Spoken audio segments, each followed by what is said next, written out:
Les deux premiers Grands Prix de Formule 1 ont offert leur verdict. Un verdict qui au final n'est pas très éloigné de la vérité de la saison dernière. Max Verstappen continue son travail de démolition de la concurrence, les Ferrari sont en embuscade, Mercedes galère toujours autant à comprendre leur voiture, et les écuries de fond de grille sont sensiblement les mêmes, à l'exception d'Alpine bien entendu. Mais malgré tout, je ne sais pas vous, mais j'ai l'impression d'avoir rarement connu un début de saison aussi animé. Forcément, la silly season a commencé très fort grâce à Lewis Hamilton. Il y a aussi l'affaire Christian Horner, qui prend toute la place médiatique. Et également la sensation Ollie Behrman, qui a réalisé un Grand Prix exceptionnel pour ses grands débuts. Tous ces événements m'ont donné envie de faire une sorte de bilan des deux premiers Grands Prix. Parce qu'il y a également pas mal de choses qui se passent à d'autres endroits de la grille qui méritent davantage de lumière. Les premiers points de Haas cette saison, contre toute attente, la déception d'Daniel Ricciardo, ou encore quelques informations sur la silly season qui vont probablement dynamiter ces prochaines semaines. Dans cette vidéo aujourd'hui, je vous ai sélectionné 10 choses essentielles à retenir de ces deux premiers Grands Prix. Et sans plus attendre, on est parti.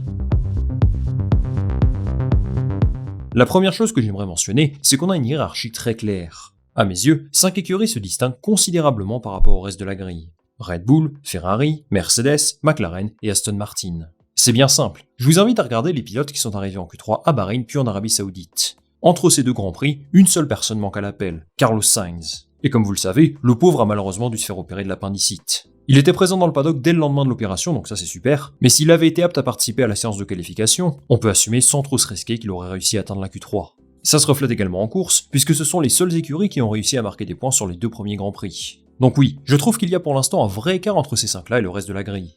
Maintenant, est-ce que cette hiérarchie va réussir à se maintenir sur les prochaines courses? Il y aura certainement des évolutions, même au sein du top 5. Certaines écuries seront plus performantes sur d'autres types de circuits. Et je pense qu'il y aura déjà des différences dès le Grand Prix d'Australie. Mais pour le moment, ça me semble évident qu'il y a un vrai écart entre le top 5 et le reste de la grille. Et des écuries comme Williams, Haas ou Alpine vont devoir travailler très dur pour rattraper ce retard.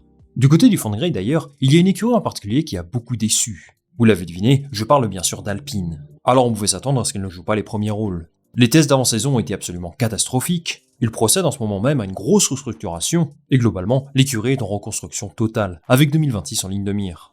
Mais tout de même, la chute est vertigineuse, ils sont 10e du championnat. Ça doit être atroce pour les fans de l'écurie, parce qu'en l'espace de 2 saisons, tu passes de la 4e à la 6e place, puis pour le moment à la 10e place cette saison. Le chemin de la rédemption va être très long pour Alpine. Ça va passer évidemment par de grosses évolutions, et surtout, ils doivent retrouver un minimum de calme dans l'écurie. Mais une chose est sûre, il va falloir s'armer de patience. Au contraire d'Alpine, il y a une écurie qui a l'air d'aller beaucoup mieux que ce qu'on avait prévu. Je vous parle de Haas bien sûr, qui a réussi à marquer un point totalement inespéré en Arabie Saoudite. Ça franchement, personne ne l'avait vu venir. Bon après, ils ont marqué 1 point en 2 courses. Il n'y a pas de quoi sauter au plafond. Mais compte tenu de leur déclaration ultra pessimiste au début de la saison, il y a franchement des motifs de satisfaction. Les deux pilotes sont passés en Q2 sur les 2 Grands Prix, et Hülkenberg a même réussi à passer en Q3 à Bahreïn. Et évidemment, ce tout petit point décroché est une belle récompense, et à la fin de la saison, ça pourrait faire la différence. Soyons lucides, Haas ne va pas jouer grand chose cette saison, et s'ils font mieux que 10e, c'est déjà exceptionnel. Mais quoi qu'il arrive, on peut vraiment saluer le travail de Haas en ce début de saison, parce qu'ils font clairement mieux que leurs propres prédictions. Il y a un pilote sur la grille qui va suivre très attentivement la progression de Haas cette saison. Je vous parle de la star du week-end, Ollie Behrman. Il fait la pole position en F2, il est appelé en catastrophe pour remplacer Carlos Sainz, il passe à un rien de se qualifier en Q3, battu très légèrement par Lewis Hamilton, et au final, il termine 7ème du Grand Prix, alors qu'il n'avait jamais roulé avec cette monoplace, et qu'il n'avait qu'une séance de qualification et une séance d'essai libre dans les gants. Alors bien entendu, il faut prendre en compte qu'il pilote la 2e meilleure voiture du plateau, évidemment. Mais disons-le, réussir cette performance à son âge, avec toute la pression qui entoure Ferrari, c'est franchement fort. Pour moi, cette prestation ne fait que renforcer l'idée qu'il est le favori pour piloter chez Haas en 2024. Vous connaissez les liens très forts entre Ferrari et Haas. Behrman a déjà 6 séances d'essai libre de prévues avec eux cette saison, donc l'intérêt est vraiment réel. S'il réussit une bonne saison en F2, je pense que ça ne fait aucun doute qu'il sera promu là-bas. Mais au-delà de ça, je trouve que ce qu'il a fait met en valeur le niveau de la Formule 2. Alors je sais qu'il y a eu beaucoup de critiques sur le niveau des pilotes dernièrement, mais je pense que cette année, il y a beaucoup de jeunes pilotes qui seraient capables de monter en Formule 1 et d'être performants.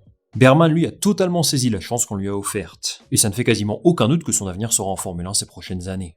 Behrman est devenu le 3e plus jeune pilote de l'histoire de la F1 à disputer un Grand Prix. Le plus jeune, vous le connaissez, c'est Max Verstappen. Mais depuis ses jeunes années en F1, le pilote néerlandais a bien changé. Il compte désormais 56 victoires et 100 podiums dans la discipline. Et s'il maintient ce niveau de performance sur l'ensemble de la saison, je pense que ça ne devrait pas s'arrêter là. Parce que oui, au bout de 2 Grands Prix seulement, Max Verstappen semble déjà totalement intouchable. Pérez est très loin derrière, Ferrari n'a pas encore les moyens de se battre avec lui, et Mercedes, McLaren et Aston Martin, j'en parle même pas.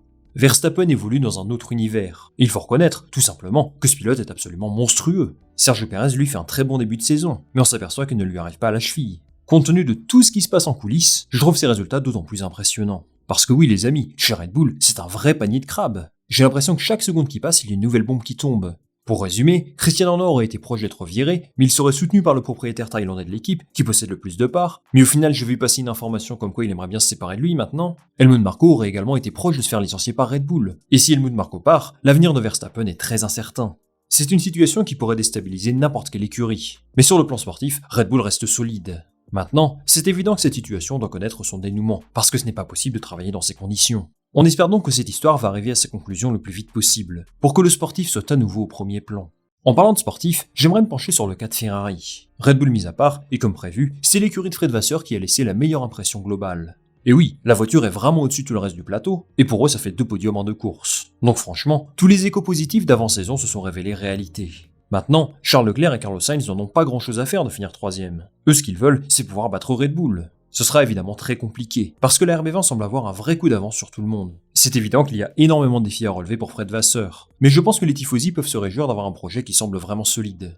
Aujourd'hui, si je devais mettre une pièce sur une écurie qui doit faire tomber Red Bull, ce serait sur eux. Les rattraper est un travail titanesque, mais on va suivre très attentivement la course au développement, parce qu'ils ont une base extrêmement solide sur laquelle travailler. La Scuderia a réussi à se placer comme dauphin de Red Bull, mais derrière eux, c'est beaucoup plus serré. Entre McLaren, Mercedes et Aston Martin, je trouve qu'il n'y en a pas vraiment une qui est sortie du lot. Aston Martin me semble un tout petit peu derrière, mais ils peuvent compter sur un Fernando Alonso très performant en ce début de saison. Piastri était excellent à Jeddah aussi, Russell a l'air en forme, et aujourd'hui je suis incapable de vous dire quelle sera la meilleure monoplace ces prochaines semaines. Je pense que dans le lot, c'est McLaren qui m'a le plus surpris. Andrea Stella avait indiqué que Sakhir et Jeddah ne sont pas vraiment des tracés faits pour sa voiture. Et pourtant, je trouve qu'ils ont vraiment réussi à maximiser leurs résultats.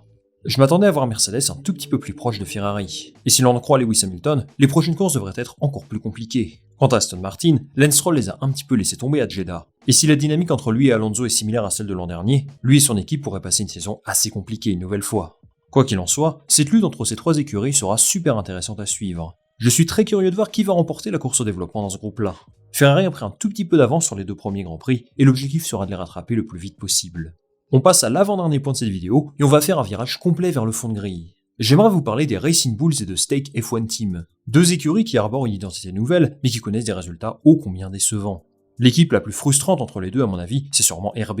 Souvenez-vous, on les imaginait s'inviter dans le milieu de tableau dès le début de saison. On a beaucoup parlé des liens renforcés avec Red Bull, du fait qu'ils allaient pouvoir acheter des pièces de la RB19, l'une des meilleures voitures de l'histoire, mais comme quoi, ça ne fait pas tout. Je vous disais il y a quelques semaines qu'ils sont encore aux prémices de leur projet. D'accord, ils vont bouger dans les bureaux de Red Bull, mais ça va s'opérer à la fin de l'année uniquement. Il y a tout un tas de choses qui sont en train de changer. Et honnêtement, on peut espérer un vrai gain de performance beaucoup plus tard cette saison. Ça, c'est ce que dit Laurent Mekies, et je suis plutôt d'accord avec lui. À mon avis, il y avait juste trop de hype autour d'eux. Mais le plus décevant chez eux, c'est sans doute Daniel Ricciardo.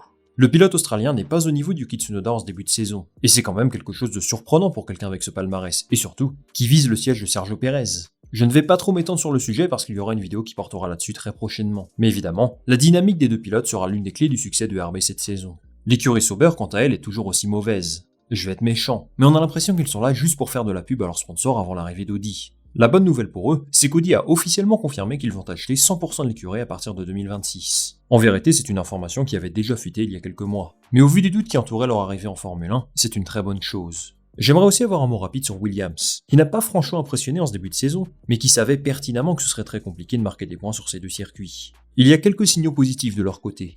Alex Albon par exemple a fait P11 à Jeddah, et c'est sans doute le meilleur résultat qu'ils pouvaient espérer. Pour eux, c'est l'Australie qui est le vrai test. Et là-bas, ils espèrent débloquer un petit peu plus de potentiel.